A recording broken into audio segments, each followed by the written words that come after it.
Merci Seigneur notre Roi, Seigneur notre Dieu. Merci du privilège que nous avons ce matin de lever nos voix, de louer ton nom, de t'adorer, toi qui es le Rédempteur du monde, toi qui es le Dieu éternel, celui qui siège éternellement, qui ne change pas, chez lequel il n'y a aucun nombre de variations, aucun changement. Dieu de la lumière, Seigneur, puisses-tu répandre ta grâce dans chacune de nos vies aujourd'hui. Alléluia. Seigneur, nous puissions véritablement nous réjouir aujourd'hui dans des promesses glorieuses, merveilleuses que tu nous as faites, Seigneur. Au nom puissant de Jésus. Amen. Et Amen. Alléluia. Amen. Je vous invite à prendre vos places. Et j'aimerais juste inviter les ados, les jeunes en contact de 6e année jusqu'à secondaire 5 de prendre la direction du hall parce que vous avez rendez-vous dans le hall. Alors, hey, ils sont chanceux, ces jeunes-là, de pouvoir passer du bon temps ensemble comme ça à discuter avec les animateurs qui vont les diriger dans des réflexions, dans des pensées sérieuses et profondes comme des ados sont capables d'en avoir. Pour nous, ce matin, nous poursuivons notre série sur « Je bâtirai ma vie ». Ce matin, on débute un quatrième et un dernier chapitre finalement de « Je bâtirai ma vie ». Je bâtirai ma vie dans le lieu secret. Et la vie de Jésus, dans le fond, est un modèle pour nous tous, n'est-ce pas? Dans tellement de domaines. Et il y a un texte que nous lirons ensemble ce matin, en tout début de réunion, où nous soulignerons le fait que c'était de grande importance pour le Sauveur d'avoir un moment de communion avec le Père. Alors donc, dans le livre de Marc, chapitre 1, verset 35, nous lisons ensemble. Le matin, le lendemain, bien avant l'aube, en pleine nuit, il se leva et sortit. Il alla dans un lieu désert pour y prier. Simon et ses compagnons partirent à sa recherche. Quand ils l'eurent trouvé, ils lui dirent, « Tout le monde te cherche. » « Allons ailleurs, leur répondit-il, dans les villages voisins. Il faut que j'y apporte aussi mon message, car c'est pour cela que je suis venu. » Encore une fois, on a un exemple ici de Jésus qui fait les choses différemment que le monde. Différemment que le monde ordinaire. Différemment de ce qui est la pensée, le raisonnement, la façon de voir ou d'imaginer, humainement, selon nos capacités, ce qui était important. Dans ce passage-là, ça nous dit le lendemain, bien avant l'aube, en pleine nuit. Le lendemain de la veille, bien sûr. Que s'était-il passé la veille? Et comme dirait l'autre, je suis content que vous me posiez la question. Dans les versets précédents, nous lisons que la veille, ce qui s'était passé, c'est que Jésus s'était rendu dans une synagogue, et puis là, il y avait un démon qui avait été chassé d'une personne. Après cette réunion tumultueuse, Jésus s'était rendu dans la maison de Pierre, son disciple, et sa belle-mère était malade, atteinte de fièvre. Et puis, Jésus a guéri la belle-mère de Pierre, qui s'est levée tout de suite et puis a été en mesure de pouvoir les servir. Lorsque le bruit s'est répandu dans le village, bien, le soir même, beaucoup de personnes, la Bible nous dit, sont venues vers Jésus pour être guéries. Et la Bible nous dit que Jésus guérit beaucoup de personnes et beaucoup de démons ont été chassés. Bref, ça a été une journée remplie pour Jésus. Une journée forte, avec plein d'émotions et avec plein d'adrénaline et plein de tout ce qui est réel pour l'être humain, mais avec la toute-puissance de Dieu qui était manifestée aussi. Bref, Jésus avait eu une grosse journée. Alors, la Bible nous dit que le lendemain, bien avant l'aube, en pleine nuit, les longues heures de la veille n'ont pas empêché Jésus d'être là pour son rendez-vous matinal avec son Père. Des fois, les longues heures de la veille peuvent être un empêchement pour des frères et des sœurs de pouvoir se réunir ensemble. Oh, je comprends quand un enfant se réveille en pleine nuit et puis est malade Il faut le soigner, il faut en prendre soin. Et puis, ce n'est pas toujours évident d'être là le lendemain matin. On comprend ça, il n'y a pas de problème là du tout, il n'y a pas de condamnation.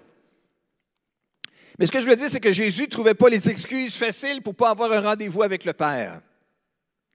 Même si la journée avait été longue, même s'il se sentait sans aucun doute épuisé physiquement dans son corps, le lendemain matin quand même, bien avant l'aube, en pleine nuit, il était prêt pour une autre rencontre avec son Père céleste.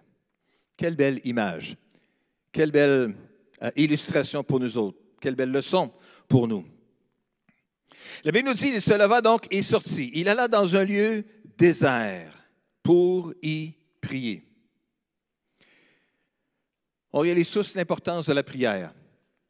Mais c'est juste important qu'on puisse réaliser aussi que la prière peut se passer de façon efficace dans un lieu désert. Un lieu désert, on dirait ça aujourd'hui dans le langage plus moderne, plus contemporain, dans un endroit déconnecté, dans un endroit pas de réseau, dans un endroit où il n'y a pas d'alerte ding-ding-ding qui sonne ou dong-dong ou toutes sortes de choses qui peuvent sonner de ce petit appareil qui devait normalement être juste un téléphone. Toutes sortes d'informations, trop d'informations qui passent par là. Alors, il faut juste laisser le téléphone loin. Ou mieux, le mettre sur mute ou sur... c'est ça. Y fermer la trappe pour quelque temps. Jésus va donc dans un lieu désert pour prier, juste pour être avec le Père. Mais les disciples ont vu tout ce qui s'est passé la veille, ont vu l'enthousiasme qu'il y avait dans le village, ont vu tous les gens malades qui sont venus et qui avaient véritablement besoin d'être touchés, d'être guéris. Et Jésus manifestait sa compassion et sa puissance et être capable de les toucher puis de les guérir. Alors ils se mettent à sa recherche. Simon, le premier, et ses compagnons partirent à sa recherche, cherchent Jésus. Puis quand finalement ils l'ont trouvé, ils disent, « Tout le monde te cherche. » Tout le monde te cherche. Alors Jésus répond, « Allons ailleurs. » Mais voyons donc. Quand tu veux annoncer l'Évangile et que tu veux que l'Évangile soit connu et que tu veux que le plus grand nombre de personnes possible l'entendent et que tu veux que la bonne nouvelle du royaume de Dieu se répande, tu veux que la puissance de Dieu soit manifestée, tu ne te sauves pas lorsque la foule est là. Mais Jésus n'a pas permis à l'acclamation populaire de changer ses priorités. Quel exemple pour nous autres! Que Jésus savait garder son rendez-vous avec le Père et dans son rendez-vous avec le Père, il était capable de reprendre la perspective de ce qu'il avait à faire. Il était capable de remettre en priorité les choses qui étaient les plus importantes pour lui et les choses qui étaient devant lui. Il pouvait être en contact avec le Père. Jésus dit simplement, allons ailleurs, dans les villages voisins, parce qu'il faut que j'y apporte aussi mon message. C'est pour cela que je suis venu. Donc, Jésus, dans son temps de communion avec le Père, est revenu à une compréhension de son message plus global, son rôle, sa mission qu'il devait jouer, qui était plus globale. Et il se rappelait que ça s'appliquait dans cette réalité-là, de ne pas succomber à se faire barouetter d'un côté et de l'autre concernant les besoins. Est-ce que les besoins peuvent nous barouetter d'un côté et de l'autre? Mais oui. Toutes sortes de choses essentielles peuvent se présenter devant nous et changer notre horaire continuellement encore et encore. C'est pourquoi Jésus peut être encore notre exemple aujourd'hui. Je bâtirai ma vie dans le lieu secret. Je vais bâtir ma vie et mon action et mon intervention pour le royaume de Dieu et dans la vie avec le Seigneur en ayant un temps de communion régulier avec le Père pour entendre encore et me faire rappeler par le Père et par le Saint-Esprit ce qui devrait être prioritaire pour moi, ce qui devrait être essentiel. Combien des fois dans des moments de prière, des fois il y a des idées qui arrivent de nulle part, qui arrivent du ciel. Des choses qu'on n'a pas pensées auparavant qui soudainement viennent, puis s'ils viennent solutionner des difficultés ou des paradoxes dans lesquels on était placé, puis on ne savait pas trop quelle position prendre. Dans la prière, il y a des réponses qui peuvent venir, mes amis. Je peux bâtir ma vie dans le lieu secret. Quand les disciples l'ont trouvé, ils ont dit « Tout le monde te cherche. Tout le monde te cherche. » Est-ce qu'il y avait quelque part là-dedans une irritation, Une impatience? Est-ce que les disciples de Jésus étaient irrités de ce que Jésus priait à l'écart dans la solitude alors qu'il y avait tellement de ministères à accomplir et qui devaient être faits? Puis il y avait des gens avec des vrais besoins, des vraies réalités, des vraies situations physiques qui avaient besoin de l'intervention et de la puissance de Jésus. Puis lui, il priait à part, tranquille. Comment auriez-vous réagi si vous étiez avec celui qui accompagnait Pierre et qui avait trouvé Jésus en train de prier? Vous autres, vous avez vu tout ce qui s'est passé la veille, vous avez vu tous les gens qui sont là. Et puis, on se rappelle que ça, c'était dans un village où est-ce que la belle-mère de Pierre était là. Donc, Pierre connaissait personnellement plein de gens dans ce village-là. Puis, il savait qu'il y avait la petite un tel et le petit un tel, et puis la madame un tel, puis le monsieur quelque chose, qui avait tout un problème à quelque part avec une épaule, avec le cou, avec les jambes, avec les bras, avec la tête, avec n'importe quoi. Il savait à quel point ils avaient besoin de Jésus, et il savait à quel point Jésus était capable d'intervenir puissamment à leur égard. Donc, l'importance d'être là, puis d'être présent à ce moment-là. Comment aurait-on réagi si c'est nous autres qui avions trouvé Jésus seul dans le lieu secret? C'est parfois si facile d'être entouré de choses à faire, des choses qu'on a besoin d'accomplir, des choses qui sont bonnes, qu'on peut en venir à négliger nos moments de solitude. Et ça, c'est pas bon. Lorsque les bonnes choses nous empêchent de faire le meilleur, c'est pas bon. C'était pas un péché de servir, c'était pas un péché d'aider, mais c'était mieux d'être avec le Père. C'est parfois si facile de se laisser entourer de toutes choses à faire qu'on finit par négliger justement nos moments de solitude. Peut-être avons-nous besoin de réorganiser notre horaire afin de trouver du temps pour la prière. Et c'est ça un peu l'essence du message, de la première partie de ce message aujourd'hui. Je bâtirai ma vie dans le lieu secret. Est-ce que j'ai besoin de réorganiser quelque chose à quelque part dans ma vie afin de trouver du temps pour la prière?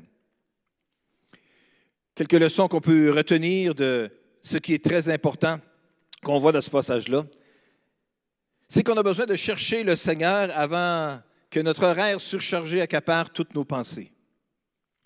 Parce qu'on va penser à toutes sortes de choses qu'on a besoin de faire. Hein?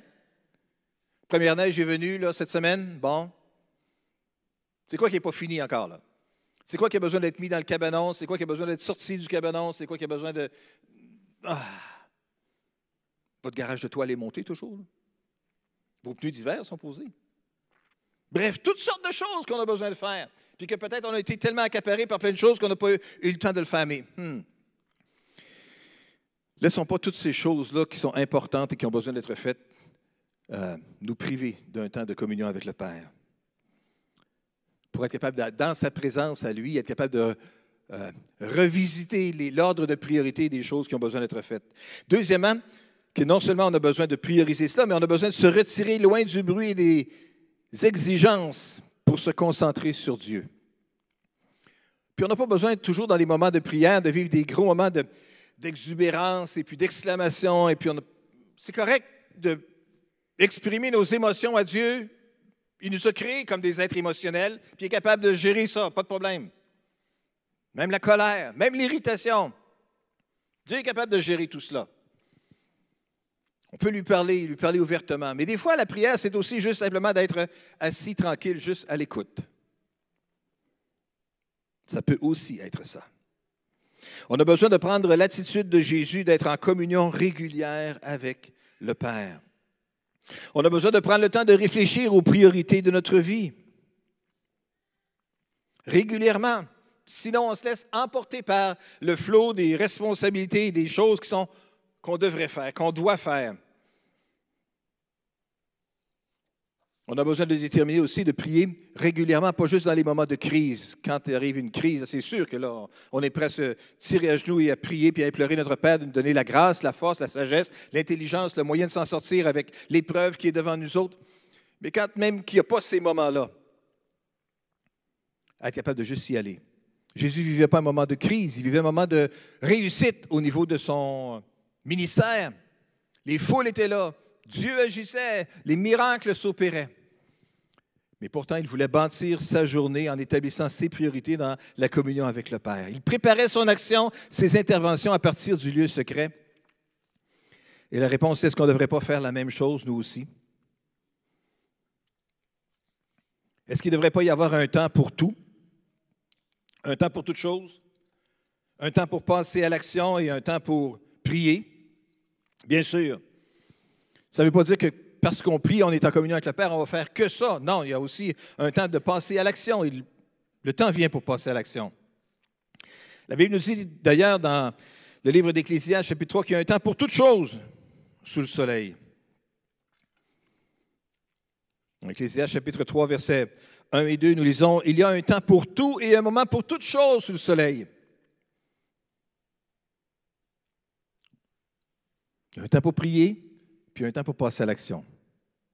Il y a un temps pour écouter Dieu et il y a un temps pour écouter le cœur de l'autre qui est attristé. Il y a un temps pour pelleter, puis il y a un temps pour serrer la pelle. Il y a un temps pour naître, verset 2, et un temps pour mourir. Un temps pour planter et un temps pour arracher le plant. Un temps pour tuer et un temps pour soigner les blessures. Un temps pour démolir et un temps pour construire. Il y a aussi un temps pour pleurer et un temps pour rire. Un temps pour se lamenter et un temps pour danser. Il y a un temps pour jeter des pierres et un temps pour en ramasser. Un temps pour embrasser et un temps pour s'en abstenir. Les accolades, on s'entend que depuis 1 an et demi, on n'a pas été trop généreux là-dedans. Hein? On fait peut-être partie du temps pour s'en abstenir. Mais Dieu merci, il y aura un temps pour s'embrasser. Ça va revenir. Il y a de l'espoir. Après combien de variants? Après combien d'autres remises? Je ne sais pas. Il y a un temps pour embrasser, un temps pour s'en abstenir. Il y a un temps pour chercher et un temps pour perdre. Un temps pour conserver et un temps pour jeter. Un temps pour jeter. Moi, je ne suis pas un jeteux. Je suis un gardeux. Dans mon ancien bureau, c'est-à-dire dans mon bureau, dans l'ancien édifice, celui qui est passé au feu au mois de juin 2017, j'avais des piles de boîtes dans mon bureau qui incluaient toutes sortes d'agendas depuis 1983, quelque chose comme ça, mensuel, avec toutes sortes d'activités que j'avais pu avoir. J'ai rencontré telle personne tel jour, puis quelques notes. J'avais toutes sortes de notes intéressantes concernant la vie de plein de monde.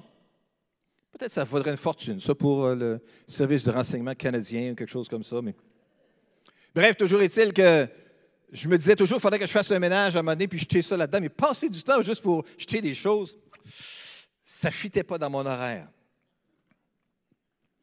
Mais une bonne nuit, le feu s'en est chargé. Ou l'eau le lendemain, ou la nuit, et puis après ça, ça a été terminé. Puis évidemment, je n'ai plus jamais revu mes agendas. Fait que je ne me rappelle plus. Tant mieux. Un temps pour conserver et un temps pour jeter. Un temps pour déchirer, un temps pour recoudre. Un temps pour garder le silence et un temps pour parler. Un temps pour aimer et un temps pour haïr. Un temps pour la guerre et un temps pour la paix. Et on aime définitivement mieux le temps pour la paix, n'est-ce pas? Il y a un temps pour se souvenir. Et ce matin, j'aimerais si vous pouvez entrer dans une autre phase de notre réunion ce matin, en prenant un temps pour se souvenir. Parce que voyez-vous, l'arrivée subite de la pandémie de COVID-19 en mars 2020 a bouleversé chacune de nos vies, n'est-ce pas? Soudainement, on ne pouvait plus faire ce qu'on faisait auparavant sans se poser de questions, comme se rencontrer, s'embrasser, se voir, voir les amis, la parenté, les petits-enfants. Pour limiter la propagation de la maladie, on a dû faire ce qu'on ne faisait pas avant. Porter un masque, faire preuve de distanciation sociale, faire du télétravail. Et généralement, nous avons bien collaboré à ce qui était demandé parce qu'on aime notre prochain. Et ça, c'est pourquoi on veut vous encourager toujours à suivre les directives qui sont données. Pas juste pour se comporter comme des moutons qui n'ont pas de tête, qui n'ont pas de volonté, qui ne sont pas capables d'agir. Non, on utilise notre volonté pour faire ce qui est bien parce qu'on aime notre prochain. Pendant tout ce temps-là, la vie s'est poursuivie avec ses hauts et ses bas, ses naissances et ses décès. Et l'un des changements dramatiques que la pandémie a occasionné, ça a été de limiter de façon majeure le nombre de personnes qui pouvaient se présenter aux funérailles ou au salon funéraire pour offrir ses condoléances. Cela a privé des milliers de familles de vivre normalement un rituel essentiel dans le processus du deuil, c'est-à-dire exprimer sa tristesse à la suite d'un décès à sa famille élargie et recevoir l'expression de cette tristesse de la part de parents et amis du décédé.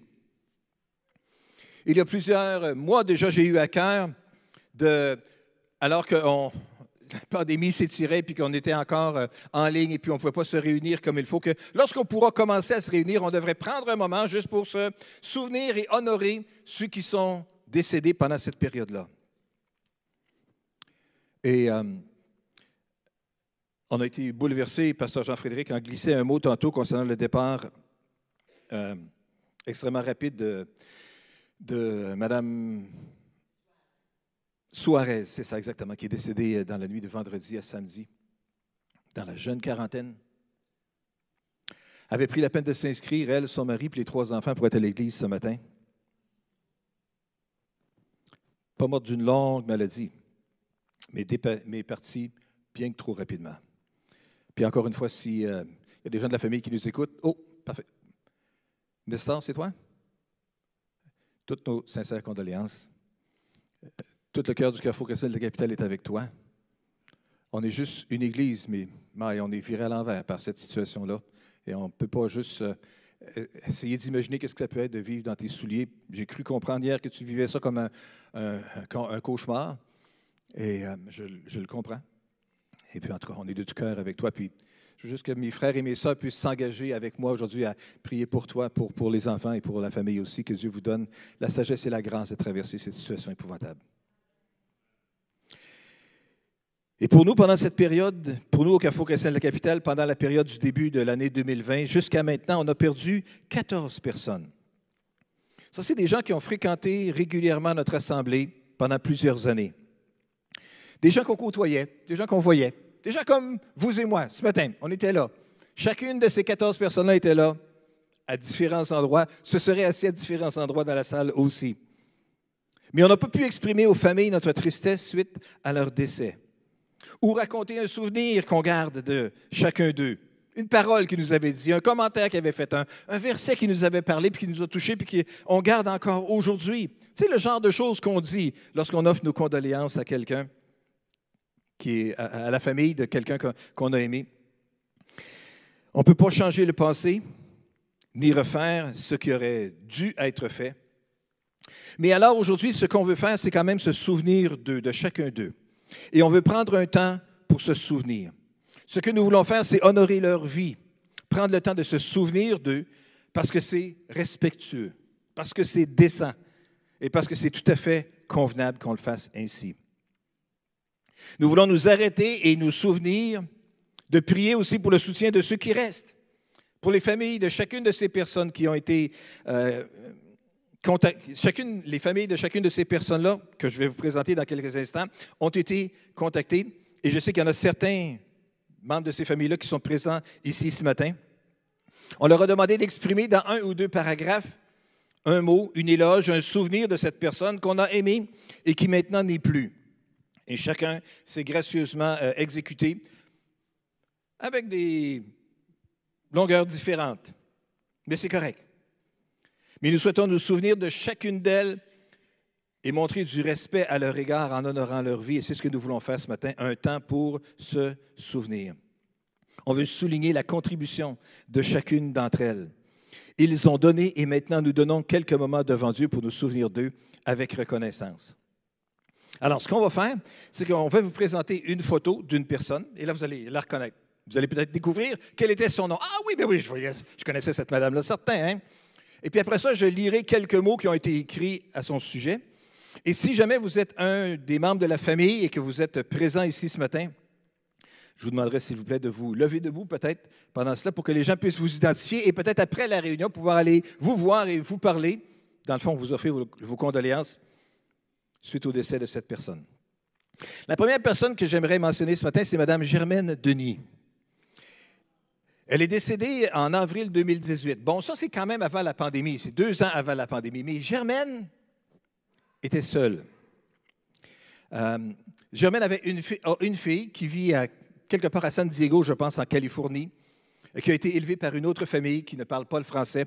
Et à travers tout un concours de circonstances, elle a été capable de retrouver sa fille. Et puis, je ne sais pas si vous étiez là au Carrefour Chrétien de la Capitale quand on avait fait ce dimanche-là de reconnaissance entre Germaine et sa fille sur l'estrade avec le tapis jaune-orange. Là. Et la fille ne parlait pas un mot français, la mère ne parlait pas un mot d'anglais, mais tu mettais ces 2 personnes-là une à côté de l'autre, puis c'était immanquable. Tu es sûr que ça, c'est la fille à Germaine. Donc, elle est née en 1932, décédée en 2018, à l'âge de 98 ans. De 86 ans. Joanne Bergeron écrit à son sujet, « J'ai rencontré Germaine Denis en 2006, quand son désir de servir notre Dieu l'a conduite à s'impliquer à l'école du dimanche auprès des 4 ans et 5 ans avec moi. Elle éprouvait une grande fierté de pouvoir interagir avec les jeunes enfants. Elle a aussi participé fidèlement dans la chorale pendant de nombreuses années.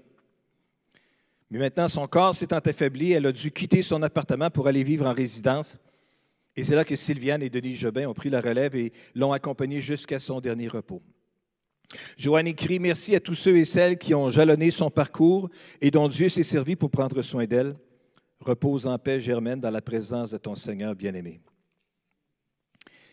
Sylviane Jobin, Blanchette Jobin, écrit « Ce que je me souviens de Mme Denis, Germaine pour les intimes, c'est sa fierté d'être dans la chorale et de chanter dans la chorale, de chanter son amour pour Dieu et sa parole. Sa paix face à la mort, car elle savait qu'elle n'en avait pas pour longtemps dans cette vie. Elle avait hâte d'être avec le Seigneur. 2 semaines après qu'elle m'ait dit cela, elle était déjà avec son Sauveur. » Germaine Denis. Une autre personne, c'est Gisèle Blanchette-Gignac. Née en 1932, elle est décédée le 30 janvier 2020 à l'âge de 87 ans. Son mari, Paul, présent ici ce matin, j'aimerais juste l'inviter à se lever debout. Jeune homme de 95 ans, qui était ici ce matin pour ne pas manquer cette occasion-là de honorer Gisèle.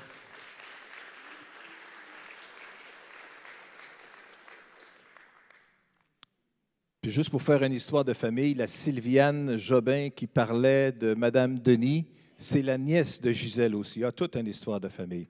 Oh, c'est aussi une ancienne belle-mère de Nancy. Mais oui.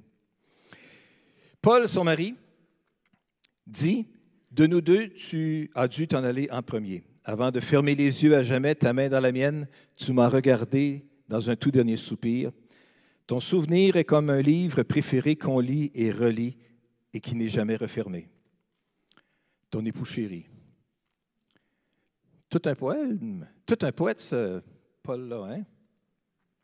Merci. Monsieur Gervais Tanguay, né en 1933, il est décédé le 18 mai 2020 à l'âge de 86 ans. Bernard, son fils, présent ici ce matin, ainsi que Marie-Claude et puis Rachel. Pouvez-vous juste vous lever, s'il vous plaît? Je vous ai vu tantôt, ben oui, à l'arrière. Et Louise aussi. Voilà, merci beaucoup d'être là ce matin. Bernard écrit « Il était simple, droit, bon, aimable envers tous, d'un dévouement sans borne, d'une piété exemplaire. Ses bonnes œuvres lui rendent témoignage. Il a consolé ceux qui souffraient. Il n'a pas mangé le pain de l'oisiveté, comme nous disent les Écritures. Ces paroles représentent bien qui est notre Père. Dès son jeune âge, il a été très respectueux envers Dieu pour son don de la nature et de la terre. Pour lui, la nourriture était une grâce de Dieu et il le démontrait lorsqu'il priait avant de se mettre à table. Déjà, il était un bon soldat de Dieu. Sa rencontre avec Rachel a été un tournant dans sa vie. Avec elle, il a fondé une famille de 4 enfants. Bruno, qui est décédé maintenant, Louise, Bernard et Stéphane. Dans le but de voir à leur bien-être, il s'est toujours assuré de leur faire de beaux et de grands jardins. Et la récolte d'Action de grâce était sa façon de démontrer son amour pour sa famille. L'arrivée des petits-enfants a été pour lui un bonheur sans mots et sans bornes. Bernard écrit, « Je me souviens, papa, lorsque tu chauffais mon chalet pour que mes enfants, Israël, David et Simon, n'aient pas froid, et que tu te dévouais au bien-être de Jessie et de Tommy. Ton amour pour Raphaëla, Théila et Iris était plus discret, mais tout aussi présent que celui que tu avais pour Thierry. Comme on a tous pu le voir, Dieu a toujours été présent dans sa vie. Ces dernières années, il a choisi de faire de Jésus son Seigneur et son Sauveur personnel. Il est maintenant temps, papa, de te laisser partir afin que tu puisses te réjouir avec ton Seigneur Jésus-Christ de toutes les œuvres que tu as accomplies. Merci, papa. Et merci beaucoup, les membres de la famille Tanguay, d'être présents avec nous ce matin.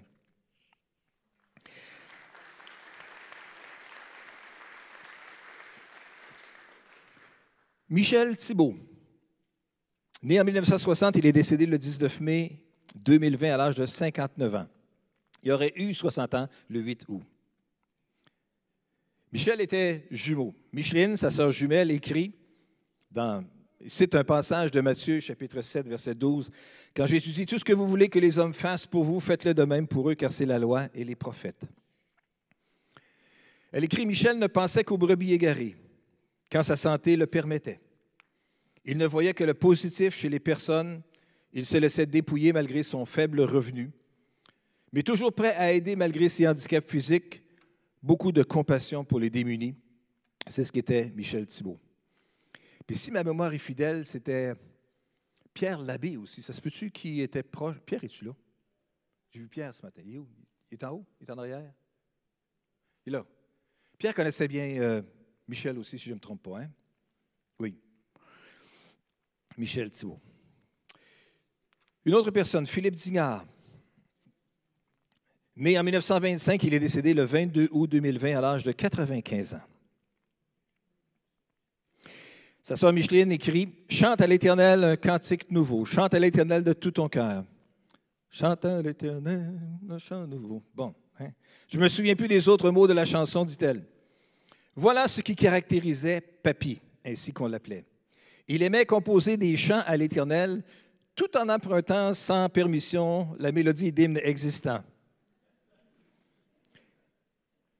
Il a mis toute l'expérience acquise au cours de sa longue vie au service de son Église, le Carrefour, et de défis jeunesse dont il était si fier. Que de bons souvenirs j'ai de M. Dignard qui venait donner un coup de main pour toutes sortes de choses. Toutes sortes de choses. Il aimait travailler en compagnie d'autres frères au service du Seigneur. Il a chanté la gloire de son Dieu, récité des versets bibliques et remercié Jésus jusqu'à son dernier souffle. Daniel Delaurier, né en 1970, décédé le 5 octobre 2020 à l'âge de 49 ans. Sophie, sa femme, présente ici ce matin, nous dit « Comme dans une partition musicale, il était à la portée de tous. » Daniel, c'était un bassiste, un de nos bassistes réguliers. Un homme sensible, il était doté d'une oreille parfaite pour écouter l'histoire des gens avec amour. Créatif, il était souvent inspiré et passionné par de nouveaux projets. Avec son cœur de lévite, et c'était une expression qu'il aimait utiliser régulièrement, il appelait les autres musiciens des lévites aussi. « Salut les lévites », disait-il dans ses courriels. Il nous a précédés dans le repos de Dieu. Il a été un ami, un frère, un époux et un papa merveilleux. Merci Sophie, toutes nos condoléances encore une fois.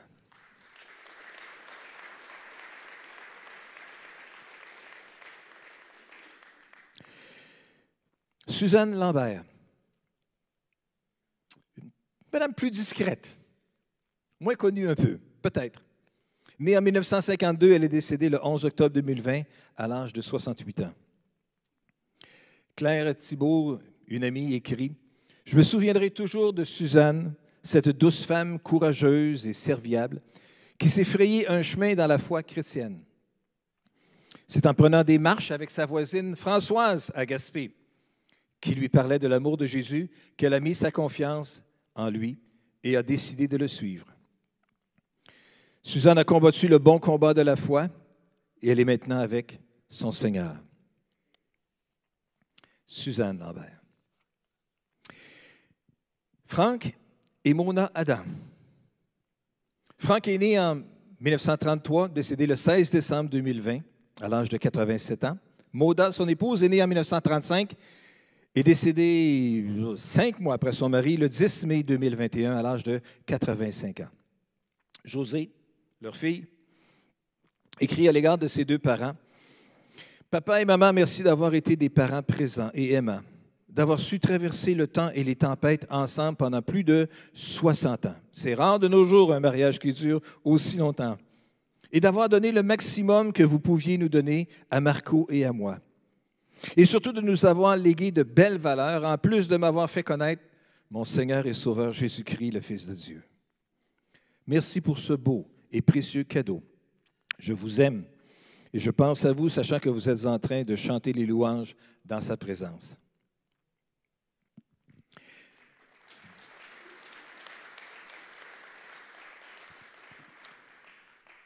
Ghislaine Santerre-Laflamme, 1937, elle est décédée le 24 décembre 2020 à l'âge de 83 ans.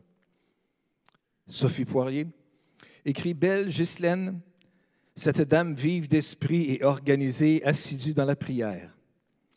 C'est une femme de son temps qui a su s'adapter et suivre les diverses époques. » Juste une petite parenthèse ici.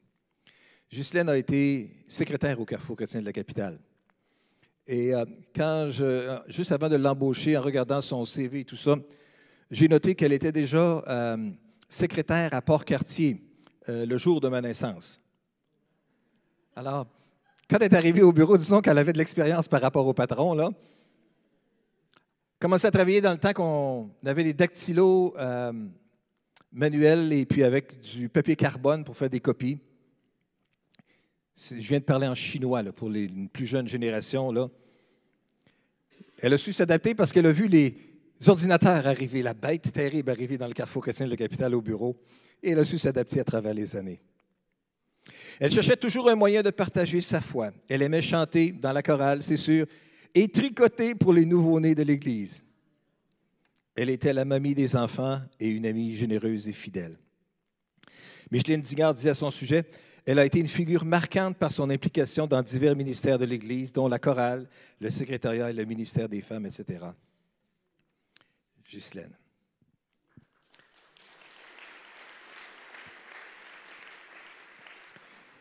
Raymond Larcher, pasteur Raymond, comme on l'appelait. Né en 1929, il est décédé le 26 décembre 2020 à l'âge de 91 ans. Micheline, sa nièce, écrit. Micheline, sa nièce, et puis Charles, son neveu. Oui, ils sont présents avec nous, et puis Rachel, puis merci beaucoup d'être là ce matin. Micheline écrit à son sujet, « Du plus loin que je puisse me souvenir, mon oncle a toujours été un homme pacifique, d'une grande générosité, soucieux du bien-être des gens autour de lui. Après avoir donné sa vie au Seigneur, il a toujours eu à cœur d'amener des âmes au salut. Il prêchait avec une grande simplicité et avec une profonde conviction. C'était un homme rempli de l'amour du Seigneur, juste, honnête et impliqué dans son ministère. Il était toujours disponible pour aider les gens, les réconforter, visiter, prier pour les malades. Je ne peux pas passer sous silence la fidélité. Lorsqu'il donnait sa parole à quelqu'un, il la respectait jusqu'au bout. Pour toute ma vie, il sera mon modèle suprême à cet égard-là aussi. Raymond a fait quelques promesses dans sa vie qu'il a tenues jusqu'au bout et je ne peux que l'honorer à ce sujet-là. Micheline écrit, « Il m'a fait connaître le salut en Jésus-Christ. Il a été pour moi un mentor, une aide très précieuse à plusieurs moments de ma vie. Même dans sa maladie, il a été un témoignage de vie. Au centre d'hébergement où il logeait, on l'appelait Monsieur Alléluia, car il chantait des Alléluia, ou Dieu fidèle, ou l'Éternel est mon berger. Souvent, il avait une attitude de prière quand je le visitais, et même malgré une maladie d'Alzheimer avancée. Lorsqu'il parlait très fort, quand je lui demandais s'il était après prêcher, il s'arrêtait subitement en me répondant « oui », puis il continuait son discours. Bien sûr, on ne pouvait pas comprendre ce qu'il disait, mais on pouvait sentir que son cœur était encore tout entier pour le Seigneur. Voilà.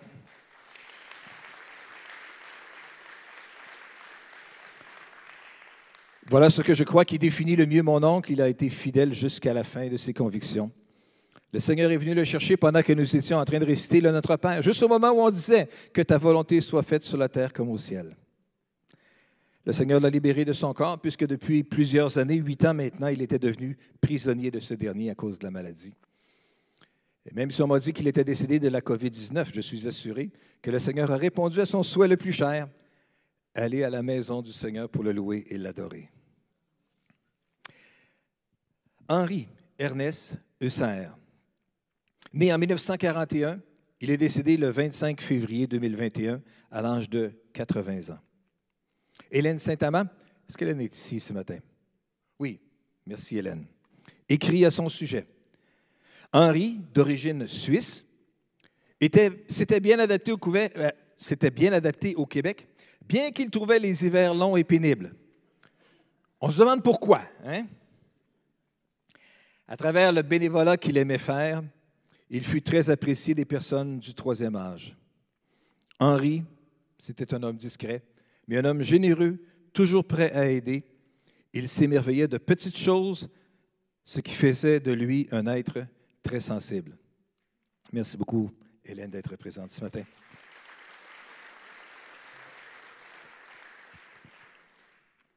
Marcel Paquin.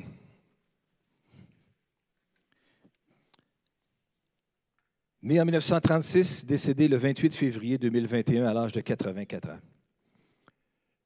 Marcel, le chauffeur de taxi. Et son épouse Huguette est ici ce matin. Oui, Huguette en arrière. Huguette écrit à son sujet, « Marcel avait une patience d'ange, surtout à l'occasion de la pêche. Parce que c'est lui qui conduisait la chaloupe pendant que moi je pêchais. »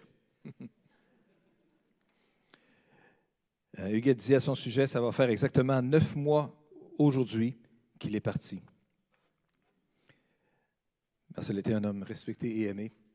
Et encore une fois, toutes nos condoléances.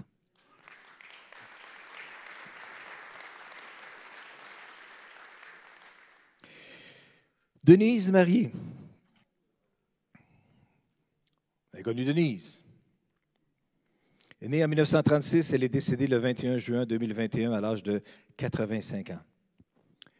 Nathalie, sa fille, qui vit à London, Windsor, en tout cas quelque part loin, loin en Ontario, écrit quand même au sujet de sa mère, « Il y a un coin dans notre cœur que nous gardons spécialement pour toi, maman. Tant que la vie, les souvenirs, les pensées durent, cet endroit te sera toujours réservé. Je t'aime, maman. » Denise était bien aimée de plusieurs personnes de l'Église et elle avait son groupe d'intimes qui se tenait avec elle et puis qui partageaient toutes sortes de choses importantes de la vie, les unes avec les autres. Est-ce qu'on peut se lever ensemble ce matin? J'aimerais, si on pouvait juste élever notre cœur devant le Seigneur et prier un moment ensemble, pendant que j'invite les musiciens à revenir, s'il vous plaît. Seigneur, notre Père et notre Dieu, nous voulons bénir ton nom aujourd'hui, du privilège qu'il est le nôtre de pouvoir nous tourner vers ta parole et de pouvoir recevoir de toi l'instruction, le rappel, de l'importance des moments de communion dans ta présence, malgré que la vie est surchargée. Et je te remercie, Seigneur, de ce qu'il y a un temps pour toutes choses sous le soleil et que ce matin, il y avait pour nous au Carrefour un temps pour se souvenir de tous ceux qui sont partis. Seigneur, notre Père et notre Dieu, nous voulons prendre le temps de te dire merci pour chacune de ces personnes. Et nous pensons encore une fois à notre sœur bien-aimée qui vient de partir encore une fois il y a une couple de nuits. Seigneur, nous voulons juste te prier maintenant. Nous te rendons grâce pour leur vie. Nous te rendons grâce pour l'inspiration que chacune de ces personnes a pu être pour nous. Nous te remercions, Seigneur, pour le ministère qu'ils ou elles ont pu nous faire. En nous démontrant ton amour, Seigneur, oui, en nous démontrant une fidélité à ton égard et en étant une inspiration et en ayant des paroles de confiance, des paroles de foi, des paroles d'espérance qui nous ont partagées. et que nous chérissons encore aujourd'hui. Seigneur, nous te bénissons pour leur vie et nous te rendons grâce. Et ce matin, Seigneur, nous voulons juste te prier pour ceux et celles qui restent. Pour les veuves, pour les veufs, pour les enfants qui sont maintenant sans parents. Seigneur, nous voulons juste te prier pour les amis proches qui ont perdu un ami fidèle. Nous voulons te prier pour toutes ces personnes qui sont proches, qui étaient proches de tous ces frères, ces sœurs qui sont décédés. Et nous voulons te prier pour ta grâce aujourd'hui. Nous voulons te prier qu'en cette journée, Seigneur, à quelque part, il y ait un baume surnaturel, le baume de Galaad, comme ça nous est présenté dans les Écritures, comme une huile particulière qui venait guérir le cœur. Seigneur, nous te prions dans le nom de Jésus que tu puisses juste déverser ce baume dans les cœurs brisés, meurtris, attristés aujourd'hui. Nous te prions que par ton Saint-Esprit, tu viennes nous fortifier, chacun d'entre nous, et que tu puisses nous aider à porter les regards vers toi qui demeure vivant éternellement et qui sera capable de nous prendre par la main, une étape après l'autre, dans la suite des choses, après le décès trop rapide de ces personnes.